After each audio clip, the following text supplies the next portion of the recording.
ახალი ამბავით შეგვიძლია გავაგრძელოთ საქართველოს პარლამენტის ეროვნული ბიბლიოთეკის საგამოფენო დარბაზი ლევან კუტაძის პერსონალურ ექსპოზიციას მასპინძლობს. გამოფენაზე ახალგაზრდა მხატვრის ჰიპერრეალისტური და სურეალისტური ნამუშევრებია წარმოდგენილი.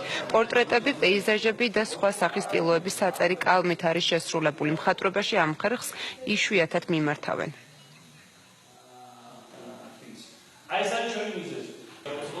ფერების, პასტების, ფერების ასე გადმოცემა და მაყურებლებამდე მოიტანა ეს ყოველივე შენი გრძნობა, რაც კი რამე გაქვს ჩაქსოვილი და მაყურებელმა თვითონ ნახოს და თვითონ შეიგრძნოს ყოველივე ეს და იყოს ეს პასტით დახატული. ჩემთვის ძალიან პირადად აღმოჩენა იყო და გადაწყვიტე რომ სხვასაც ენახა. სპორტით ვიყავი დაკავებული 10 წელი, ტრამვის შედეგად შევეშვი ამ სპორტს.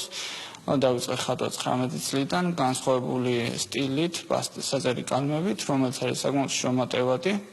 და ერთ ნამუშევარს ყველას დიდხანს მოუნდი 1 წელი მაგალითად. ეს ნახატები ყველა შესრულებულია საწერი კალმით. ეს არის ინოვაცია სამხატვრო ხელოვნებაში. მერთმა ხოლმე დალოცოს, გააძლიეროს ლევანი და ყველა ღვთისმოყვარე ადამიანი.